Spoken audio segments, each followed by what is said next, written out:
it shocked me to hear Anthony Edwards say the thing about not wanting to be the face of the NBA. On one level, the argument was... That shouldn't have shocked me. Here's what I'm saying. I found it interesting. Look, his argument was the I'm a dog argument, right? That I just want to go out here and do my thing. That's what he said. He said, I want to go out there, destroy people on the court, and then go on about my business. That's what he said he wanted to do. The fact that he was so nonchalant about it, I thought was a bit shocking, because by now, so many of us have said this about him that I thought he would have got on board with it by now and realized it ain't really about your choice, little homie. This is the direction that it's going in. And he was like, hell nah. No, I ain't doing that. I think Anthony Edwards has an amazing amount of reflection, and like he knows what he looks at when he sees that mirror. He knows what's out there about him in that way. Like he's pushing it, saying, Victor's the face of the league. He can change this. I've never seen someone so self-aware. That's the word. Like we think of young players as not really being quite self-aware. Ant-Man knows what's out there about him, and he knows I'm 23 years old. I'm going to make some dumb decisions, and I don't want the weight of all of that stuff. And I said to him, he's walking off from doing his mixed zone interview, and we're just chatting. Like we're legit just walking and chatting. And he basically tells me I don't want it. And I said, they need you. And he says, I know. So he is really aware of what's going on. We just don't have a guy. Like, Bo, can you recall a period where we didn't have a guy? And I would say maybe post Jordan, like the 99 through, like the 04, 05, there was never a guy. Like we retroactively say, yeah, Kobe was there, but that's in terms of basketball excellence. It really wasn't like Kobe was there as the ambassador. Nobody was that for a few years. We were in the wilderness for a minute. I think that what you say about self-awareness is interesting, right? But it also sounds a bit self-serving more than it sounds to me as being self-aware, right? Now, look, man, you out here doing these Sprite commercials. You can't tell me you ain't trying to do some of it, right? Like the things that come with being the face of the league, he's clearly out here trying to do, right? Like it's not like he's a person. He's not Tim Duncan, right? He's not completely unconcerned with all of these things. No. He seems like what a bunch of these guys are, or appear to be at this point, is dudes who want the trappings, but don't want any of the responsibility that comes with those trappings. But the truth is, you're that guy, right? Like, I don't know how to break this to him. Look at who you are. Look at your get down. Look at the way that people respond to you. You are in this lane, right? You are going to be an ambassador for this game, whether you want to be or not. You can't help it, right? Like he is already, I would make an argument, he is already an ambassador and to a degree a face of this game at this point, regardless of whether he wants it or not, no, you're here, right? You might as well deal with what comes with it. I think the thing that we're messing up in this discussion, though, every time somebody talks about whether or not he's the face of the league, it is largely based upon the fact that he is from America, and we're going to have to get some of this xenophobia out of our hearts. Like, this is look, we've been stuck in Luka Doncic land for 2 weeks, right? You're going to tell me, like, I don't know if he's the face of the league, but it sure as hell sound like he the face of the league the way everybody talks about it. These cats that come into the NBA from these other countries, they do the big thing, man. They speak good English. And once that happens, like, I don't think just because he's not from here ain't make nobody not love Luca. To me, Anthony Edwards is correct. The face is going to be Victor, because what you need to be the face of the league is amazing. That's the defining characteristic of whoever the face of the league has been, right? At one point, it was Dr. J, right? Because Dr. J was amazing. It became like Magic Johnson, Larry Bird, because they were amazing. Jordan, because he was amazing. You got to LeBron, because he was amazing. Victor is amazing. Victor get out here and start winning something, and they start having maybe some rivalry starts. That look, the small market Olympics looks like it should be the rivalry of the future in the West, right? San Antonio and Oklahoma City. Yeah. Two cities that need to be damn lucky they got teams, and they gonna have teams. And we gonna have the Skinny Bowl back and forth with Big Slim Chet and my man La Slim from over there in Paris. They gonna be going at it. That's going to be the games. But no, Victor going to be the face because we want to be amazed. And he does that. And Anthony Edwards also amazes us. I don't know why he would stop and be like, no, not me. Sorry, pimp. It's you for right now. I think part of being a face is wanting to be the face. I think that's the most important thing. Even more than being amazing is the want to. Because the difference between LeBron, Steph Curry, and Kevin Durant is KD doesn't want it. And then the view and right that fast, people right fast. Who is Anthony Edwards' favorite player? KD. There you go. That's what I'm saying. People view KD on a different level than they view LeBron and Steph. And that could be for a number of reasons, but K has never leaned into being an ambassador for the game. I hoop, I chill, I do whatever. Steph and LeBron, they talk about league issues, maybe LeBron more than Steph to some degree. They've been an ambassador in a way that Kevin wasn't and isn't. So people, you know what I mean? So I do think there's a level of want to that goes into this discussion, not just are you amazing? Because you could make the argument that Kevin Durant was the best player in basketball for a long stretch of time. The argument that people don't make is because they don't see him as carrying the league. Now, I think you're correct about that. I brought up the amazing part, not so much to say that that is enough, but the idea that these cats from other countries can't be it. I don't see that, right? I don't see that. Like that. Like to me, that's not going to be the holdup in the future. I don't think that will. For you. I don't think, again, I'm watching what's happening with this thing in Dallas. You're not I don't, that's a lot of I projecting, think right? I think as long as you got a cat that comes out here and can communicate clearly with the fans, I just don't think that's going to be the holdup that it had been previously. Like, I just don't. Here's the other part though. And this is the question I ask you. If you make the argument that it has to be somebody American, and most of us think that at the very least, the 3 best players in the NBA are from other countries, does it matter who the damn face of the league is if it's not one of the 5 best players in the NBA? We won't know that answer until LeBron James retires.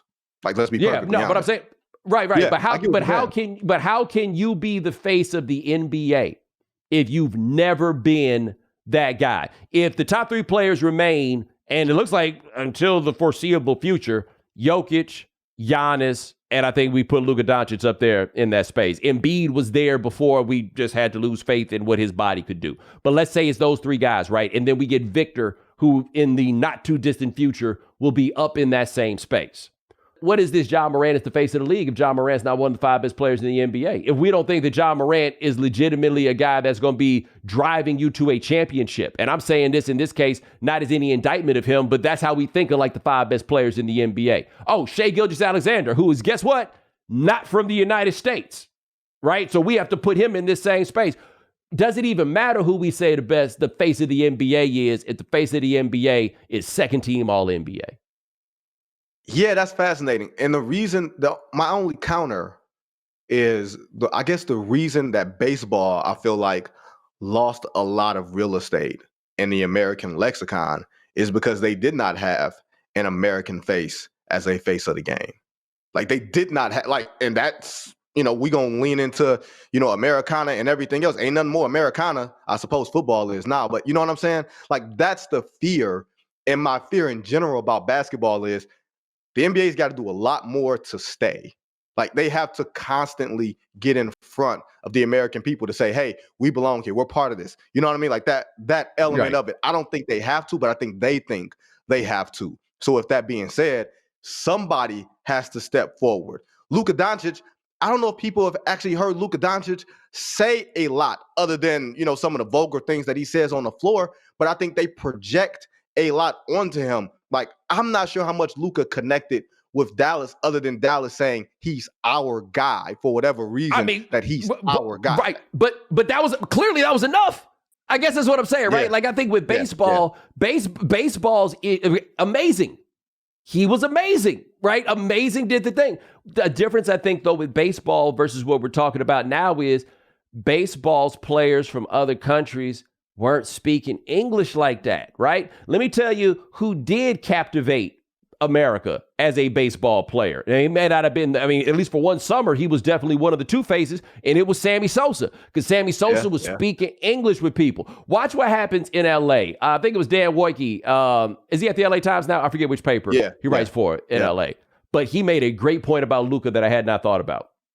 The Lakers, for the first time, have a Spanish-speaking superstar because Luka picked up Spanish playing in Real Madrid. He'll be there and able to communicate with a significant part of their fan base, because you don't think about this too much because of the way you think about LA and Hollywood, but nuestros hermanos le gusta los Lakers, all right? They down. They got a dude that can speak Spanish. You know what I mean? Like, I think the ability to communicate matters more than like really looking at it as what country are you from. Let's say this year that the Lakers won a championship. I understand that would take a lot to happen, but just throw this out there as a hypothetical. Let's say the Lakers won a championship this year, and let's say not even that they win a championship next year. Let's say they come out the gate, start the season at like 35-10 or something like that. You telling me Luka Doncic won't be the face of the NBA under those circumstances? I think when you combine the Laker market, the Laker mystique, everything else, like they haven't had a non-black face of their franchise since Jerry West, right? Like all the time. And by the way, never did Jerry West really have it by himself. You can make an argument that Jerry West was never the best player on the team. Yeah.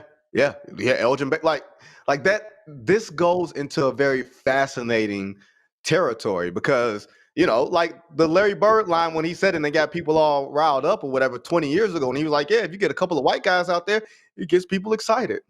You get this white guy and that market, you might have something there. Like, I think that part is fascinating. I think it's more fascinating than if Luka Doncic was, say, in Boston. You know what I mean? Like, I think this is, like you said, the Spanish speaking part of it, the you know, its own level of diversity, shall we say, being in Los Angeles. Like, I do think the marriage of Luka with the Laker franchise for what we consider the foreseeable future, I do think, you know, he's got a long time to be there. When talking about the face of the league, this is to me the place where Michael Jordan broke the discussion. And I think it's something that can be a little more difficult for people to grasp now because we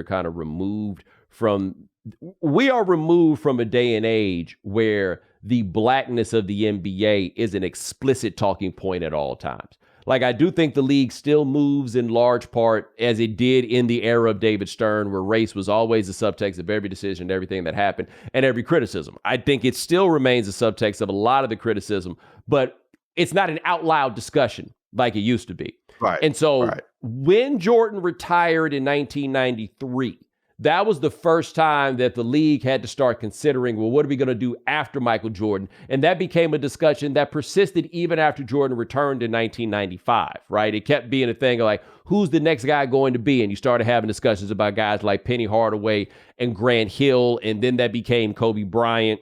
A key part of that discussion at every turn was the understanding in that time that a big part of Michael Jordan's ability to be that face was because white people liked him. He was polished. You can say all that, whatever. But the big thing was, for whatever reason, white people were not threatened by Michael Jordan, in spite of a lot of things that on its face would make people think, oh, okay, this would be it. And Mike projected wholesome, but Mike didn't project sucker. Right? Like, he wasn't out there doing no Carlton Banks impression trying to make these people rock with him, right? He was just that guy and he had it. But what that meant was after that, every time we talked about a next Michael Jordan, Vince Carter being another guy on that list, we always had it be guys that bore that characteristic as much as anything else. The idea that they were middle of the road in some ways in terms of how they presented themselves. Allen Iverson, in spite of what his popularity was, and the fact that, like it or not, he was the face of the NBA for a stretch, right? It wasn't necessarily positive for the bottom line, right? But he was the face, but we didn't put it, even when he was that face, he was so much of the face that it interfered with Kobe Bryant's popularity because Kobe Bryant was too much middle of the road in that way. But we only look at we made the discussion about who the face of the NBA to be about that part of what Jordan was. And to me, ignoring the biggest reason was Michael Jordan was amazing, right?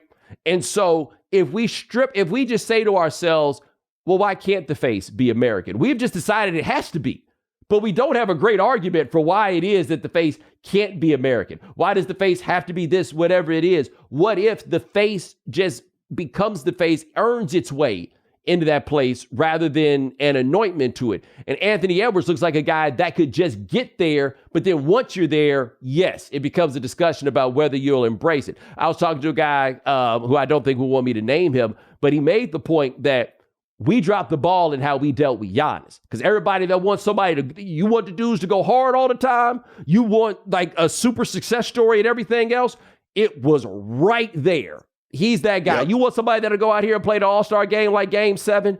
He's right there. And we skipped over him in large part because his peers treat him with substandard respect for a man of his talents and accomplishments.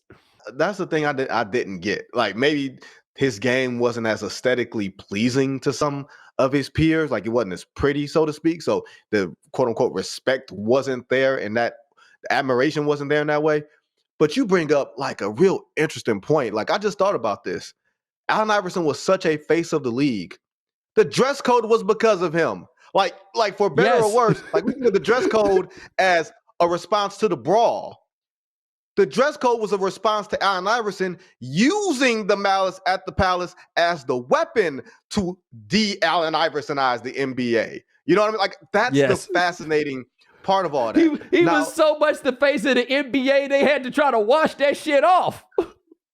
Cleanse him. Remember the airbrush tattoos? I forgot what cover he was on. It was the NBA magazine. Yeah. That's fascinating. Now, here's the one thing you said about Jordan, or I guess some subtext. There's people who come to you and people who bring you to where they are, right? Michael Jordan didn't come to you. Michael Jordan brought you to him. If there is a commonality between himself and Anthony Edwards in that way, people rock with Anthony Edwards in a way that they don't necessarily rock with a guy like Cam Newton, even though they both are very much Atlanta, kicking it sort of the same way. Like, there is a charm to Anthony Edwards that says, oh man, even though he's doing this crazy stuff, I like this kid. They fined him $100,000 for cussing on there. I like him though. Like, that's the part that I will say speaks in your favor about Anthony Edwards being a face of the league. People are going to like him whether he wants to be liked or loved at all. He's doing it. He's just doing the Sprite and the Adidas stuff on his terms. When you're a face of the league, that is not on your terms. That is a lot of projection. That's a lot of working around with people, as opposed to you're doing the Nike, the Sprite, the Reebok, whatever it is. You're controlling a lot of that stuff. With the league, it's a lot bigger than that. A fair criticism of the current generation of players, or so it seems. Kawhi Leonard with the Clippers was a great example of this. He wanted all the perks and none of the responsibility that comes with being that star player, right? Mm-hmm. This nation does not seem to produce megastar basketball players like that. Guys of that magnitude, even somebody like Jason Tatum, whose resume screams out superstar but doesn't feel like one. I'm not saying that what I'm saying is fair necessarily or even right, but I think that a lot of people would fundamentally agree with what I'm saying here. Like, as good as he is, right? It don't feel like that dude, right? Like, that's part of why he's not even the Finals MVP this year. They win it. There's something there that just doesn't seem that way, right? He just doesn't seem like that dude. It's one thing that the country doesn't seem to be producing the megastars. It don't even seem to produce dudes that want to be that. And I'm curious about that. Like, is that a function of us burning these kids out and making them professionals when they're 12 years old? Yeah, that's what it is. They learn at a very early age what not to say, what you're not going to do, because you're not going to mess up the bag. And that bag doesn't just mean the NIL era and everything else. Like, they have had personality scrubbed from them, responsibility foisted on them. Like, the good thing theoretically about Anthony Edwards is that he didn't come from that AAU like world where he was part of the machine. Like, Anthony Edwards got like bad kid energy. And I mean that in the most affectionate way possible. You know what I mean? Like that badass kid in your class, and the teacher's just like, no, it's the one that all the grown folks like, but they like, hey man, come over here, little homie. We gotta keep an eye on you. We ain't had bad kid energy since Russell Westbrook, right? We don't get bad kids anymore. We get all of these personality scrub. Like, the one thing about Jason Tatum, that I think doesn't work in his favor. He's playing for a legacy franchise. He's been there for a long time. He came from Duke, but his game, I think, doesn't lend itself to saying spectacular. Like, he doesn't have that otherworldly, amazing athleticism. It's almost like, yeah, he's really good. You know what I mean? Like, my friends, when they want tickets, they're like, hey, can you get tickets to see this guy, that guy? They're never like, oh man, I want to see Jason Tatum. That's no shot to him, because it's not a mark on how good he is. It's about how much imagination he inspires amongst everybody else. Like, my nephew loves Giannis for whatever reason. I ain't never heard him ask me about no Jason Tatum. The NFL season is officially over, but the NBA is only heating up, which means you could turn $10 into $1,000 in a single game watching your favorite teams only on Prize Picks. You can make a Prize Picks lineup with NBA or even college basketball in as little as 60 seconds. Sign up today and get $50 instantly when you play $5. You don't even need to win to receive the $50 bonus. It's guaranteed. Quick withdrawals, easy gameplay, and an enormous selection of players and stat types are what make Prize Picks the #1 fantasy sports app. So make sure you go to prizepicks.com/Bomani and use code Bomani for a first deposit match up to $100. That's prizepicks.com/Bomani. Prize Picks, daily fantasy sports made easy.